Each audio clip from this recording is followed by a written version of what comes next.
bermacam-macam teknologi yang bisa digunakan untuk imobilisasi enzim tersebut.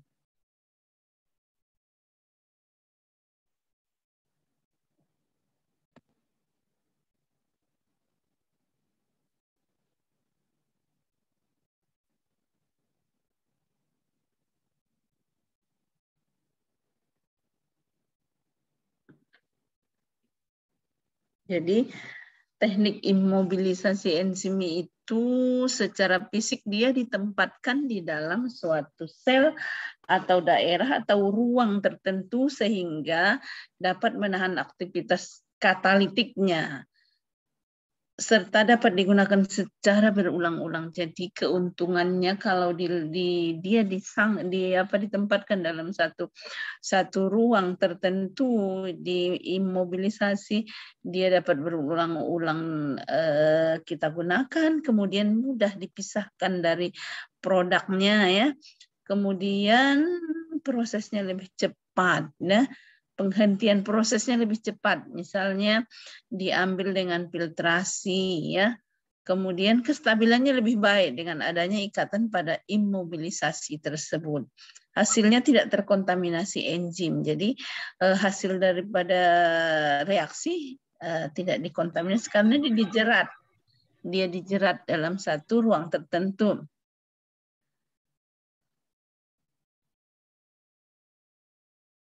Nah, metodenya itu bisa metode daripada imobilisasi enzim itu ada yang bersifat namanya carrier binding, ada cross linking, ada entrapping ya. Yang carrier binding itu seperti adsorpsi fisik. Kemudian ada yang ikatan ionik atau ikatan kovalen. Jadi ada 3 yang carrier binding ini, ada absorpsi fisik, ada ikatan ionik, ada ikatan kovalen.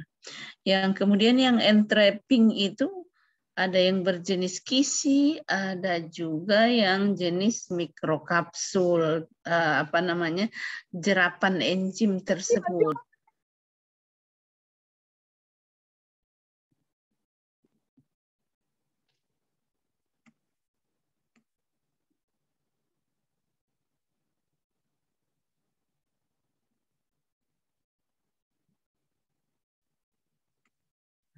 Nah,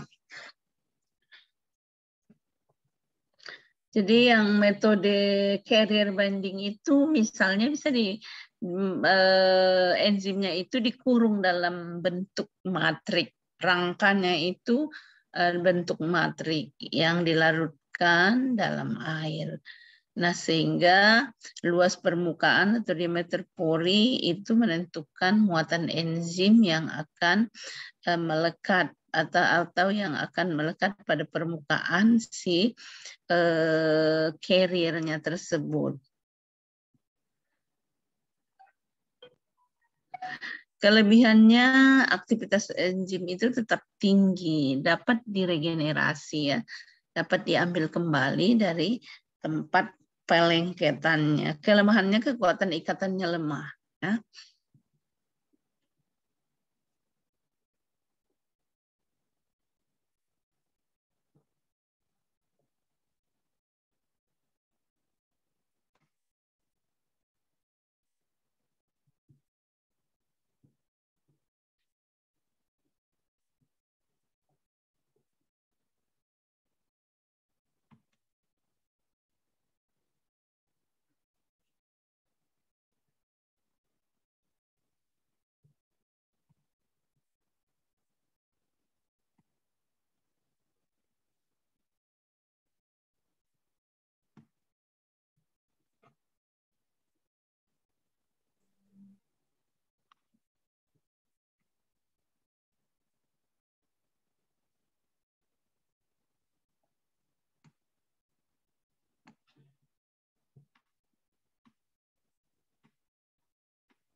Nah, kemudian tadi ada metode selain daripada metode carrier itu ada entrapment. Entrapment itu adalah penjebakan. Dia dijebak ya. Penjebakan enzim secara fisik dalam ruang yang kecil. Ya, dijebak dalam sebuah matrik. Nah, dan membran entrapment termasuk mikro seperti kapsul lah ya, mikrokapsul yang merupakan dua metode yang bisa dibuat dengan membuat satu matrik yang berupa mikrokapsul. Matrik entrapment ini digunakan untuk imobilisasi atau mengkekang, membatasi aktivitas si enzim itu. Biasanya bahan-bahannya bisa dari polimer ya, seperti CA-alginat, agar, poliakrilamida, kolagen. Nah, bisa dibuat sebagai matrik untuk mencerap enzim. Beberapa matrik padatan seperti karbon aktif juga bisa, karbon berpori, diatomei juga dapat digunakan ya.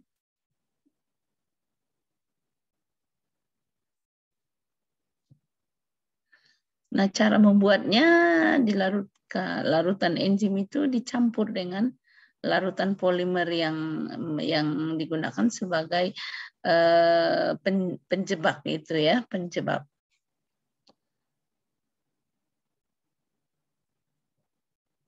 Kemudian dia berbentuk gel, kemudian dicetak ya.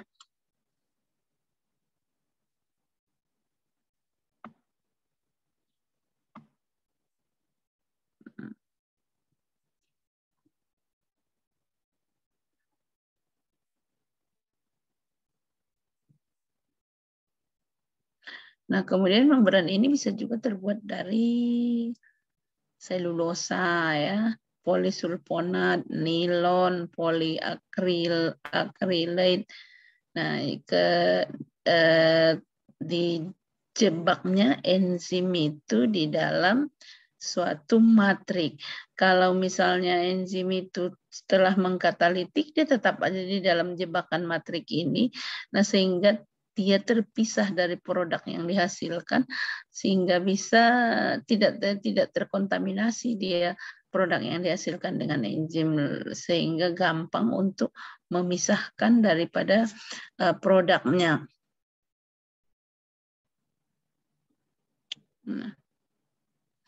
Nah, bisa dengan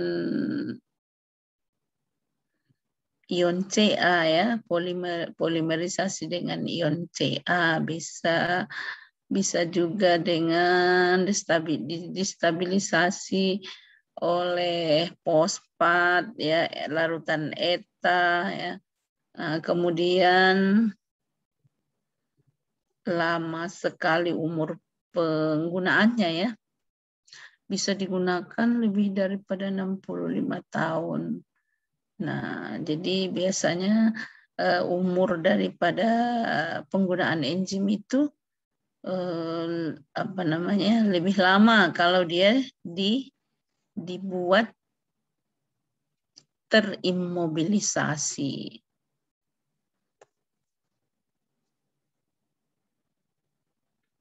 Nah, kemudian selain daripada bentuk yang tadi juga bisa dengan bentuk adsorpsi. Bentuk absorpsi ini berarti pengikatan enzim pada permukaan partikel yang menjadi support penyangga oleh gaya-gaya fisika yang lemah seperti gaya van der Waals atau gaya dispersi. Nah, sisi aktif enzim yang teradsorpsi biasanya tidak terpengaruh sehingga aktivitas enzim mendekati sempurna ya. Jadi tidak diganggu site aktifnya itu.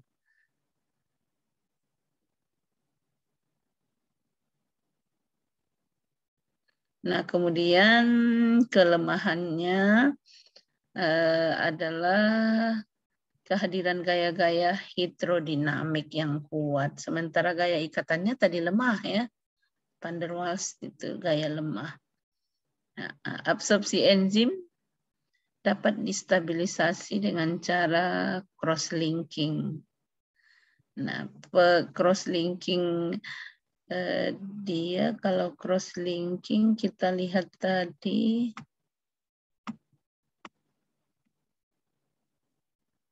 nih. Ini boundary yang mana cross-linking. Bukan yang ini ya, sebentar ya Ibu buka yang cross-linking.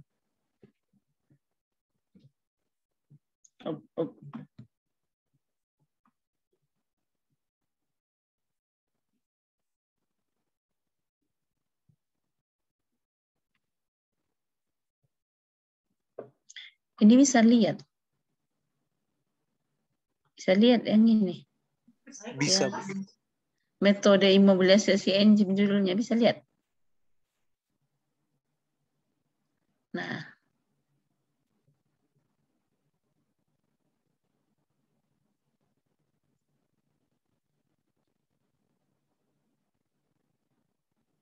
Kita lihat cross-linking.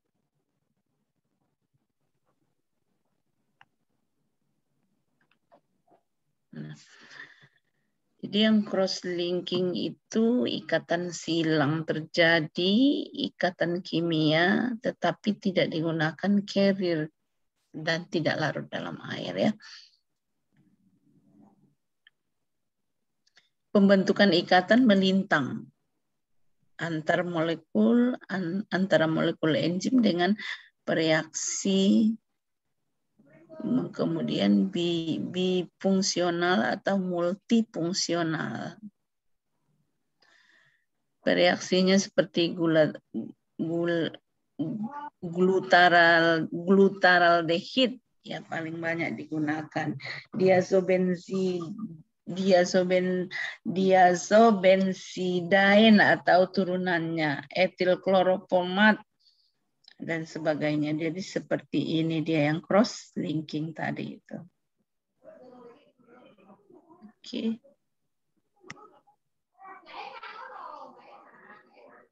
Apa itu yang ribut? Jadi ini jadi materi ini kita tidak akan ujikan materi ini ya, materi yang imobilisasi enzimnya. Kita sampai kepada kinetika enzim biasa ya yang terimobilisasi tidak kita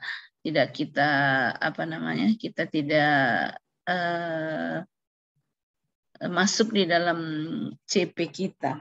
Nah, tetapi bahannya ada menyinggung sedikit ya tentang secara umum seperti apa sih keuntungan imobilisasi enzim itu ya.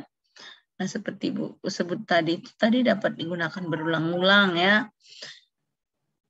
Kemudian kalau prosesnya berlangsung dapat kita berhentikan secara cepat.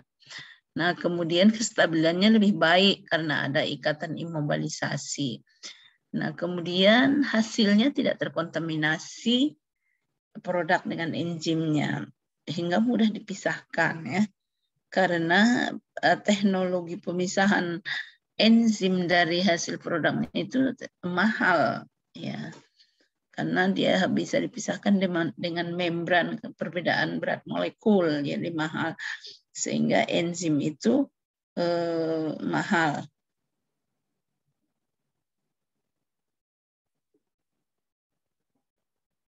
Nah, keuntungan yang lain karena tadi dia dijerap di dalam satu matrik, ya dia bisa digunakan secara berulang-ulang ya. Kemudian pengontrolannya adalah lebih bagus. Nah, tadi ini metode untuk menjerap enzim tersebut ya. Nah, ya ada adsorpsi fisik, ada ikatan ionik, ada ikatan kovalen. ada jenis kisi, ada jenis mikrokapsul ya. Nah, bentuk enzim immobil itu partikel, bisa partikel membran, bisa selongsongan atau serat. Nah, metode imobilisasi yang carrier binding itu enzim diikat pada carriernya ya, pada matriknya matriknya itu yang tidak larut dalam air.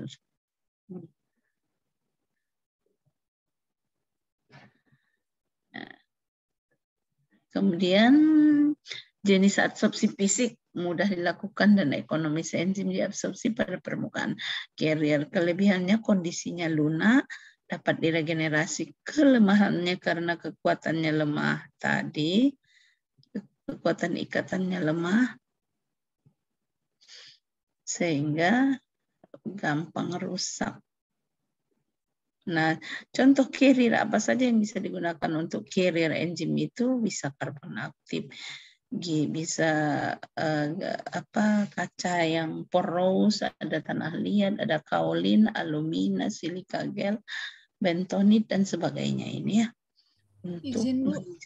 Ya. Ini slide-nya masih di page 10 Bu. Page 10.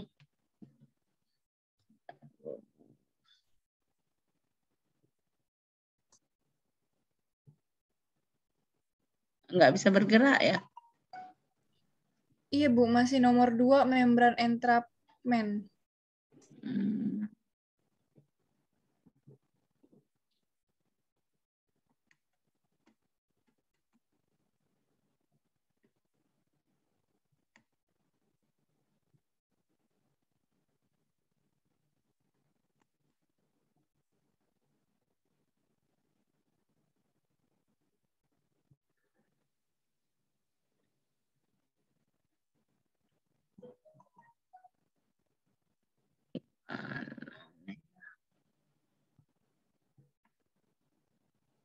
Tapi udah Ibu share lah.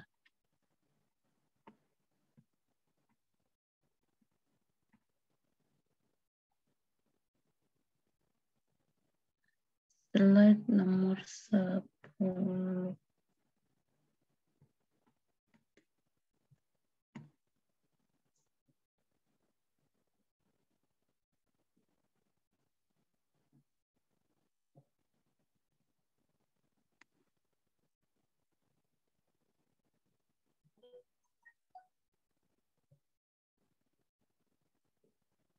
Masih yang ini?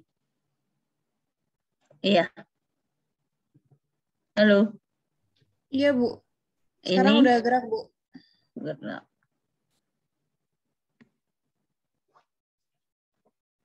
Nah, kemudian salah satu keuntungannya tadi lagi umurnya sangat panjang ya, umur daripada enzim itu. Nah, kemudian ada 2 jenis imobilisasi enzim pada permukaan material pendukung. Itu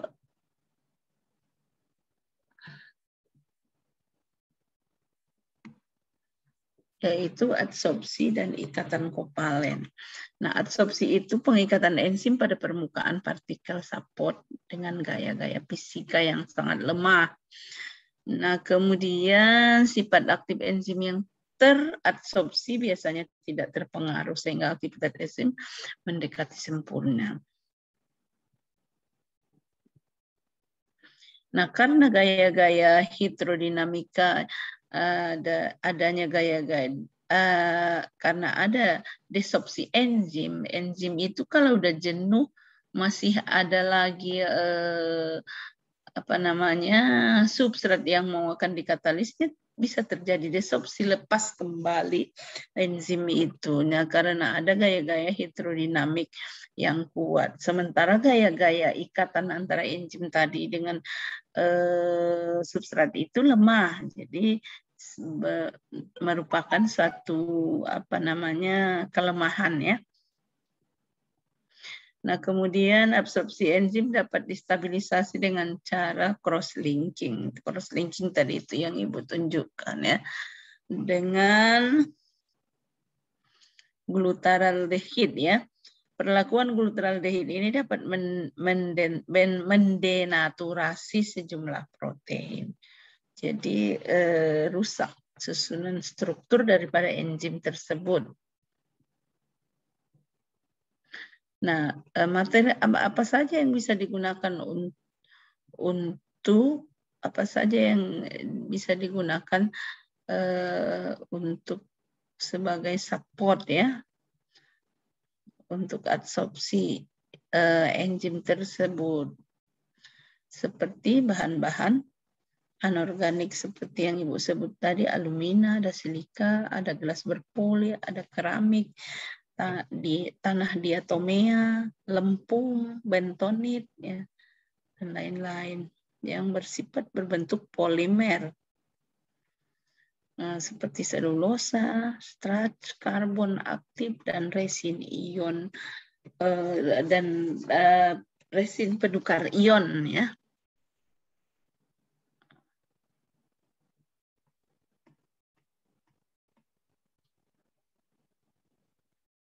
Nah, kemudian ada bentuk imobilisasi enzim itu dengan ikatan kovalen. Nah, ikatan kovalen itu penahan enzim pada permukaan bahan pendukung dengan pembentukan ikatan kovalen. Ikatan kovalen ya, ikatan molekul-molekul enzim pada bahan pendukung melalui grup fungsi tertentu seperti grup amino, ya gugusnya karboksil, hidroksil, dan lain-lain. Nah, tapi grup fungsi daripada fungsional daripada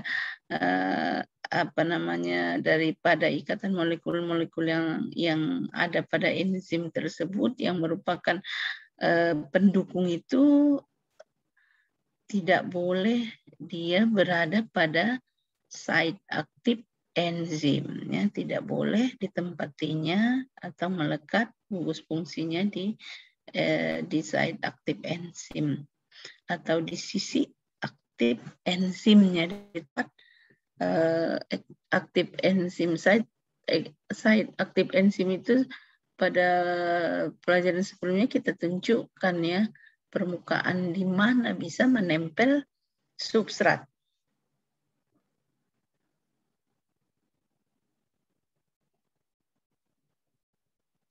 Nah, salah satu cara yang umum untuk memblokir sisi aktif enzim adalah dengan cara membanjiri larutan enzim dengan inhibitor kompetitif. Inhibitor kompetitif sudah kita pelajari adalah inhibitor yang kompetitif itu terjadi apabila ada substrat yang seolah-olah sama dengan substrat yang mau ada substrat lain tapi bentuknya seolah-olah sama dengan substrat yang akan dikatalitiknya. Jadi terkecoh enzimnya, dia melekat pada site enzim tersebut. Yang sebenarnya itu bukan substrat yang mau dikatalitiknya, tetapi bentuknya miripnya, itu yang inhibitor kompetitif. Jadi salah satu cara yang umum untuk memblokir sisi aktif enzim dengan membanjiri larutan enzim dengan inhibitor kompetitif sebelum terjadi pengikatan kovalen.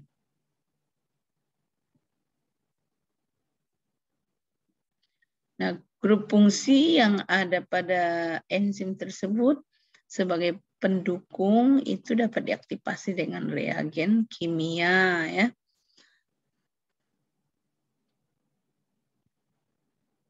Nah, bisa kita lihat materi pendukungnya itu di tabel 3 ini.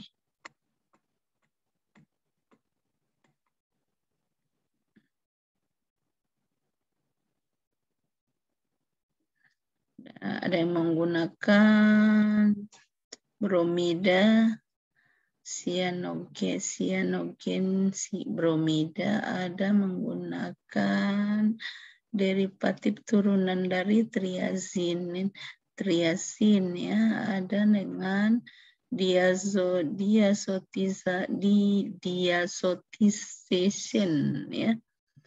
Nah, jenis-jenisnya ya. Nah,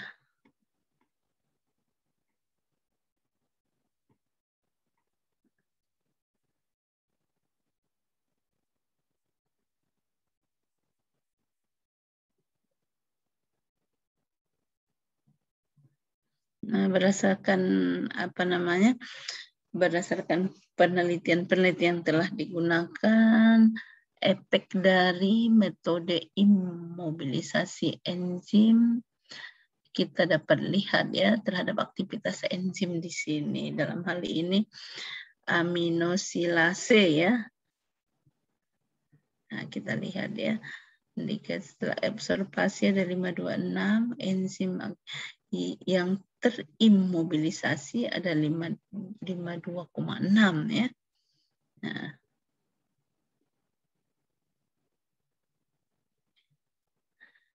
Nah, Ibu rasa ini apa namanya? Nggak usahlah nggak usah kita teruskan karena ini tidak hanya Ibu tadi mau menunjukkan, mau menginformasikan sama kalian bahwa enzim itu dapat ditambat dalam suatu ruang tertentu untuk membatasi atau mengikat ruang geraknya supaya dia lebih mudah dipisahkan daripada produk yang dihasilkannya. Kemudian lebih terjamin dia bersih dan dapat digunakan berulang-ulang ya. Nah, itulah dia imobilisasi enzim tersebut ya. Nah,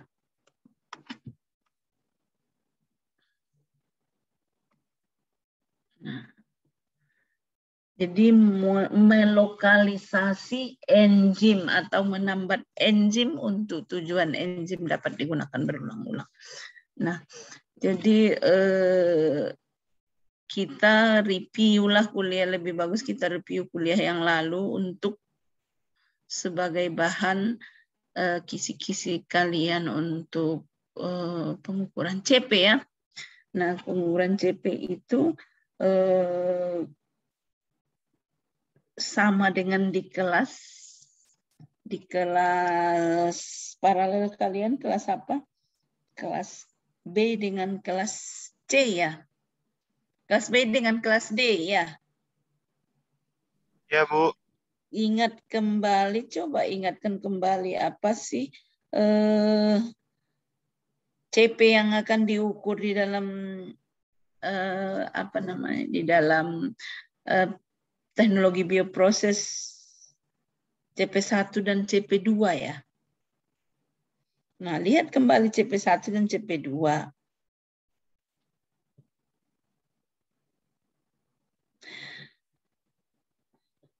Apa itu CP1?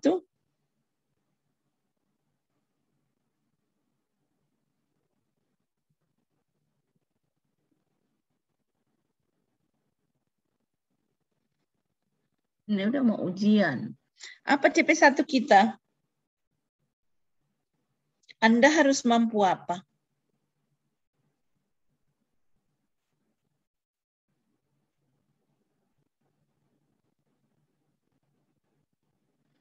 Harus mampu apa?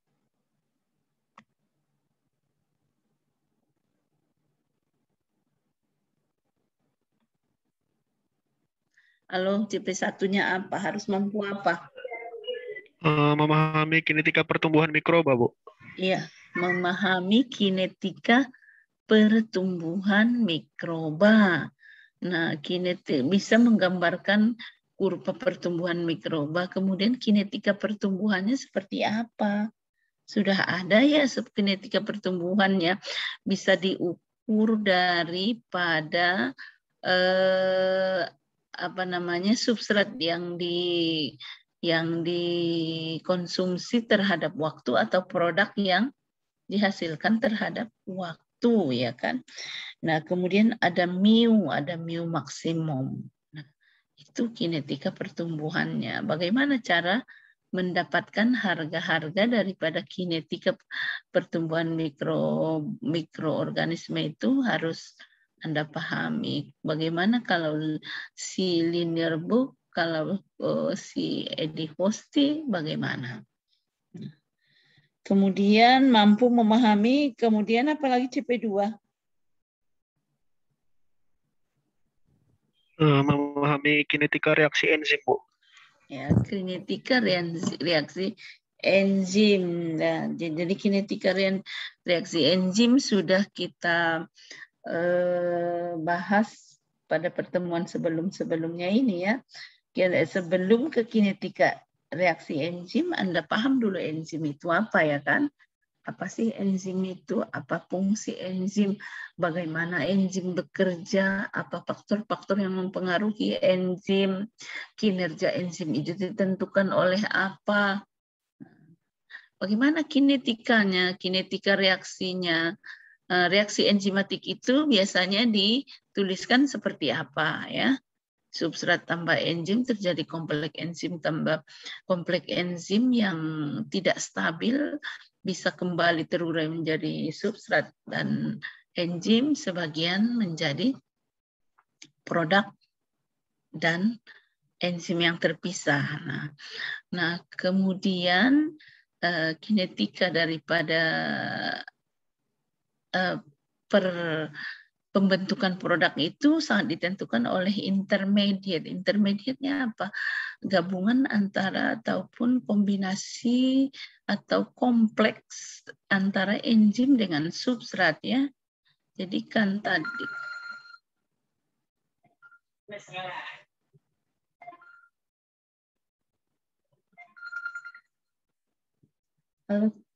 aku lagi kuliah nanti ya. Lagi kuliah nanti ya. Oke. Jadi kinetika enzimatik itu bisa didefinisikan sebagai perubahan substrat terhadap waktu, kecepatan reaksinya ya, sama dengan apa? Sama dengan K1 kali ini dikurang K-1 yang berubah menjadi substrat dari produk lagi. Nah, kemudian yang di tengah itu kompleks antara enzim dengan substrat ES itu, nah itu yang menjadi produk ya, yang jadi produk. Jadi sangat tergantung kepada konsentrasi kompleks antara enzim yang terjadi, kompleks gabungan antara enzim dengan substrat. Itu yang menentukan menjadi kapasitas daripada penjerapan daripada enzim, pengkatalitikan enzim terhadap substrat tersebut sehingga dia lepas dari produk menjadi enzim. Nah, jadi kalau kita nyatakan sebagai laju pertumbuhan produk terhadap waktu, dP per dt sama dengan K kali konsentrasi dari gabungan antara enzim dengan substrat ES. Nah, ES inilah yang tergantung kepada yang reaksi sebelumnya kan? Karena ada tadi kalau kita ingat kembali reaksinya substrat tambah enzim terjadi panah ke kanan K1 menjadi kompleks antara enzim dengan substrat. Kemudian ada sebahagian karena dia tidak stabil, pada kesetimbangan yang cepat terjadi dia kembali ada K-1 terjadi apa? Lepas lagi antara ikatan enzim dengan substrat itu menjadi substrat dengan enzim kembali. Nah sebahagiannya lanjut reaksinya enzim yang ikatan kompleks antara enzim dengan substrat itu terjadi K2 menjadi produk ditambah enzim. Jadi dP per dt, laju pembentukan produk itu sebesar K2 kali konsentrasi daripada kompleks antara enzim dengan substrat yang terjadi. Jadi sementara substrat yang terjadi itu dipengaruhi oleh K1 dan K-1-nya, itu maksudnya. Nah, itu dia yang harus Anda pahami. Kalau misalnya disuruh menurunkan laju reaksi enzimatik dari persamaan reaksi enzim, bisa ya, baik itu dari laju peruraian substrat dan maupun dari laju pembentukan produk. Oke? Nah, misalnya membuktikan laju reaksi R sama dengan apa gitu. Nah, kemudian kalau misalnya ada data dari persamaan, ada data dari observasi reaksi katalitik, ada waktu tertentu, ada konsentrasi tertentu ya.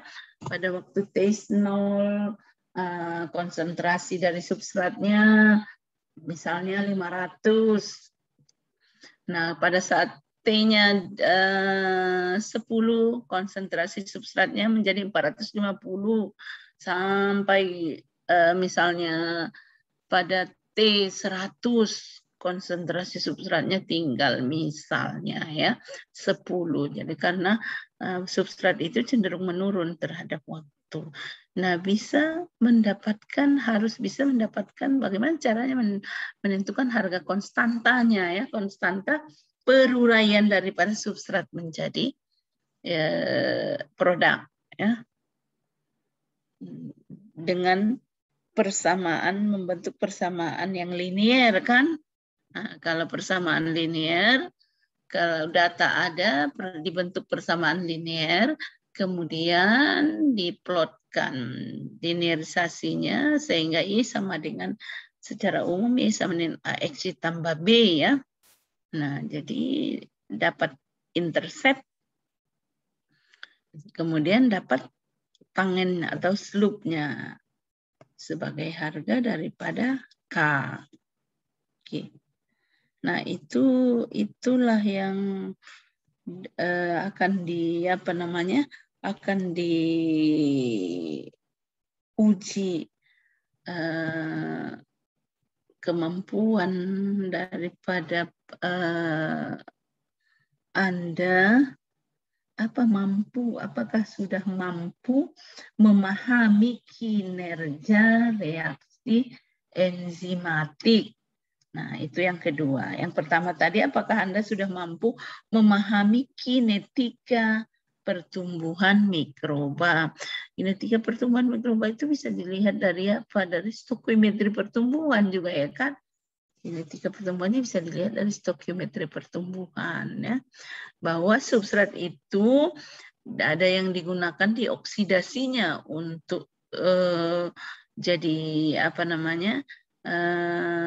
produk, kemudian ada di sintesanya sendiri untuk keperluan pertumbuhannya, kemudian ada yang kalau misalnya terbatas substrat diserangnya selnya sendiri, dioksidasinya untuk menggantikan substrat. Itu yang namanya laju kematian ya, laju kematian itu. Jadi berdasarkan neraca massa substrat, neraca massa pertumbuhan mikroba bisa Anda mengerti ya, mengerti kinetika daripada pertumbuhan si mikroba tersebut. Nah, jadi kalau Anda baca bukunya bisa Anda mengertilah ya. Kemudian lihat contoh-contoh soalnya dan kerjakan, ulangi, jangan hanya dibaca, ulangi, tulis dengan tangan. Kemudian kalau mau lihat contoh-contoh soal ada di Suler ya, buku Suler,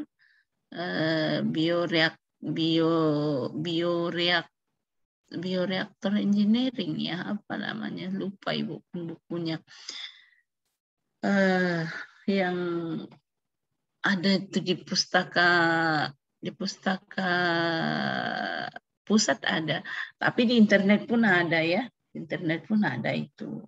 Nah, atau soal-soal yang di abang-abang kelasnya juga sudah banyak itu yang diberikan. Nah, nanti mungkin ada itu, ada data yang menggambarkan pertumbuhan mikroba.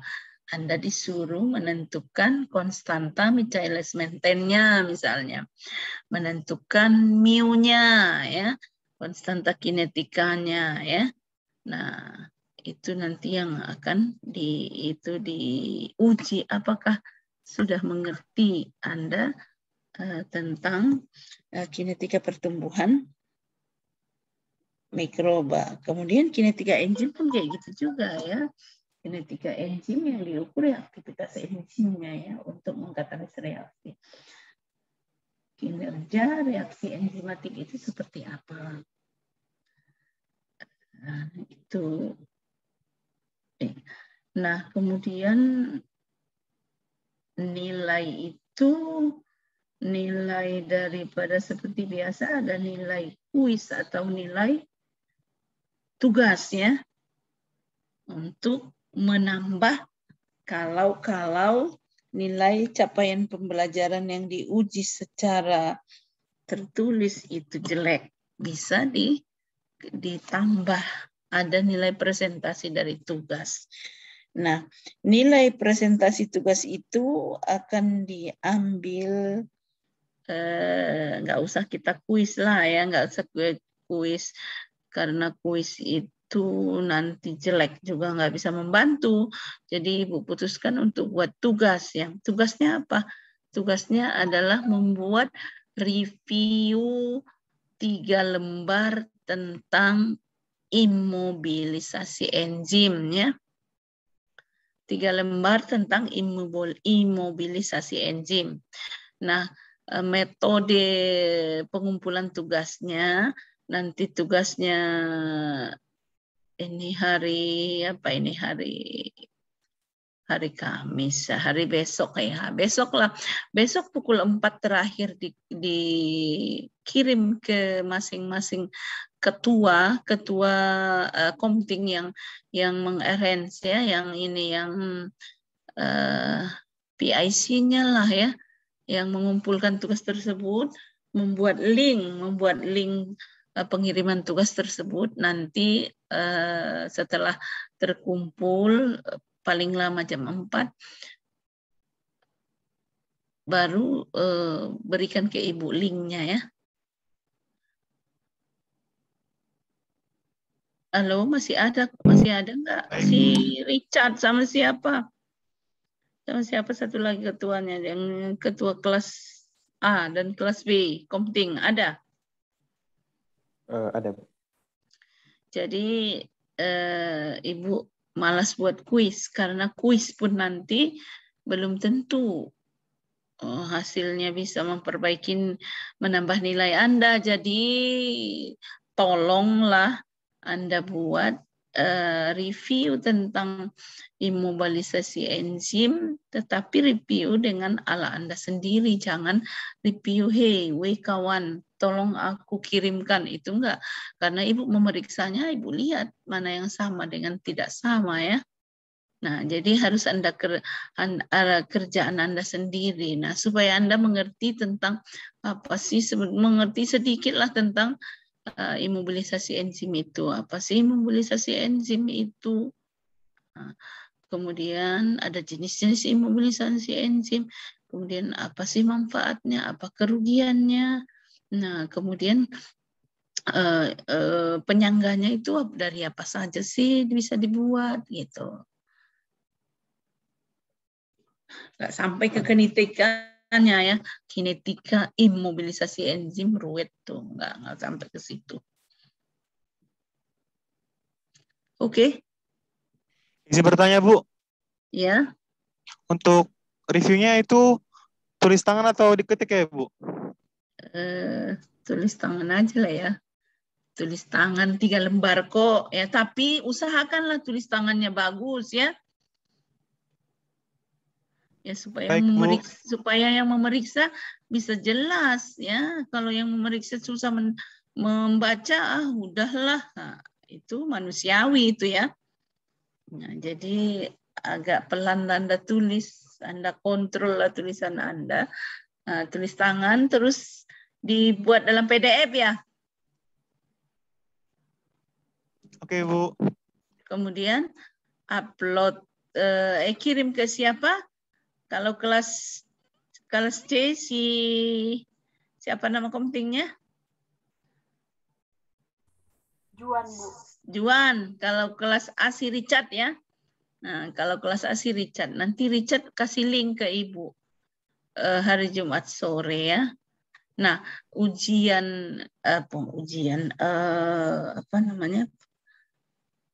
pengukuran CP, pengukuran capaian pembelajaran itu akan bersama-sama dengan kelas paralel dosen yang lain dengan Pak Amir ya. Dalam hal ini Pak Amir ya. Yang pertama saya dengan Pak Amir, yang kedua nanti Pak Bude dengan Bu Maya. Nah, jadi ini nanti kami akan membuat soal yang sama ya. Nanti akan posting, kita akan posting pada saat waktu yang kami tentukan lah. Kemungkinan besar itu pada nanti kan ada jadwal ujian ya. Jadwal ujian itu mungkin ya bulan depan, tanggal nggak tahu tanggalnya berapa gitu. Belum, udah keluar apa belum jadwal ya? Jadwal MIT. Ada keluar? Halo? Belum, Bu. Belum. Dan minggu depan itu, mungkin minggu depan sudah jadwal MIT. Kan kita masih ada jadwal MIT walaupun kita tidak melaksanakan MIT, melaksanakan pengukuran CP. Nah, untuk menghindari ada tabrakan sana sini, saya nggak bisa, si Anu nggak bisa, saya ujian ini, ya kita mungkin lebih bagus mengikuti yang terjadwal dari fakultas, kan, karena membuat jadwal itu fakultas. Nah, ketua jurusan akan mengirim fakultas akan membuat jadwalnya yang diharapkan tidak ada yang tabrakan. Nah, nanti disitulah dibuat ujiannya ya. Siap-siap. Oke? Oke, Bu. Bu, izin, Bu. Apakah kami boleh meminta PowerPoint dari materi CP1 sampai ke CP4 ya, Bu? Belum ada rupanya. Yang di grup baru Ibu kirim masih yang kinetika reaksi enzimnya, Bu. PowerPoint-nya. Oh, baru itu. Iya, oh Bu. iya, saya kirim ya. Ya, baik, Bu. Oke. Udah nah nanti setelah ini pertemuan ke-7 ya?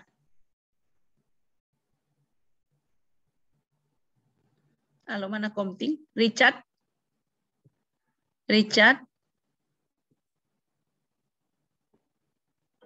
Ya, halo, Bu. Richard. Ini pertemuan ya, ke-7 ya? Pertemuan ke-7 ya? Iya, pertemuan ke-7. Nih, karena kita nggak boleh 6, harus 7. Nah, jadi setelah ini nanti kan ada screenshot yang kalian sudah ambil. Ambil screenshot, kemudian isi Google Form absen. Nah, seperti biasa, Richard kirimkan ke Ibu melalui WA monitoring kuliah bulan September ya. Jadi ada 4 apa 3 atau 4 yang pertama Ibu pun udah lupa ya. Biar Ibu kirimkan ke departemen sebagai arsip nanti sama departemen ya. Oke.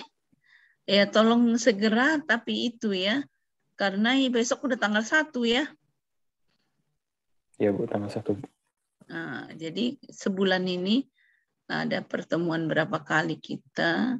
Nah, nanti setelah pengukuran CP, langsung yang nyambung kuliah adalah Bu Maya yang tentang reaktor sterilisasi, entah lupa Ibu, entah apa-apa ya, kinetika sterilisasi, pengantar ke bioreaktor, pemisahan produk ya.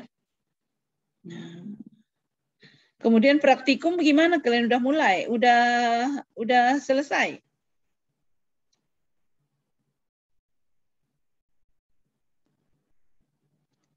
Ada praktikum kan? Ada praktikumnya bioproses. Sebelum UTS kelas C dan D, Bu. Kelas C dan D. Oh, itu jadwalnya ya. Oke. Berarti nanti itu nilai praktikum nilai praktikum itu nilai terakhir gitu dibuat, tapi ada presentasinya ya, ada presentasinya nilai praktikum tambah nilai kuliah. Oke. Berapa modul praktikum bioproses? Ada 3 modul, Bu. Apa aja dia? Fermentasi alkohol, fermentasi tempe, sama VCO, Bu. 3 modul berarti 0,5 SKS itu ya. 0,5 SKS berartinya. Oke. Oke, ada lagi yang mau ditanyakan?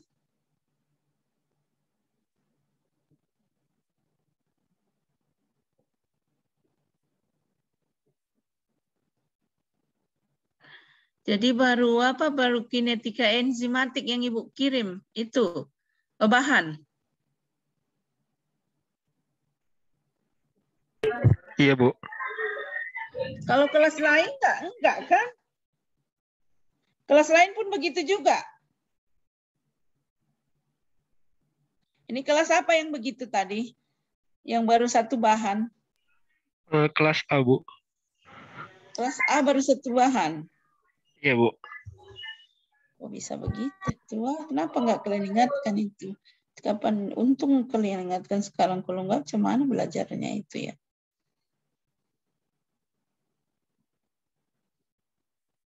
Kita lihat dulu konfirmasi. Kelas A baru 1 bahan. Kelas A, tapi ada stokiometri mikroba di sini di WA-nya. Di grup WA kelas A ada. Kelas A siapa sih? Richard? Apa sih Juan? Richard. Richard.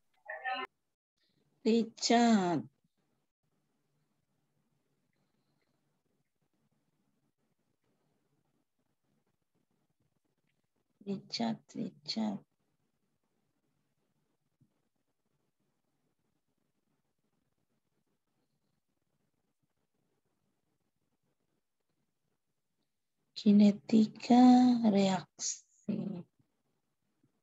Oh iya nih, baru 1 ya. Baru 1.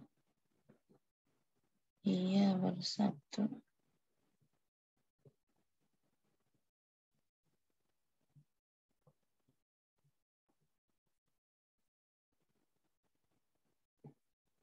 Bisa ya. Oke, Ibu akan kirim. Ulangi kirim lagi kedua-dua ya. Oke. Udah buat screenshot tadi ya? Udah dibuat screenshot tadi? Sudah, Bu. Sudah. Oke, Ibu lab biar saya kirim ke kalian materi.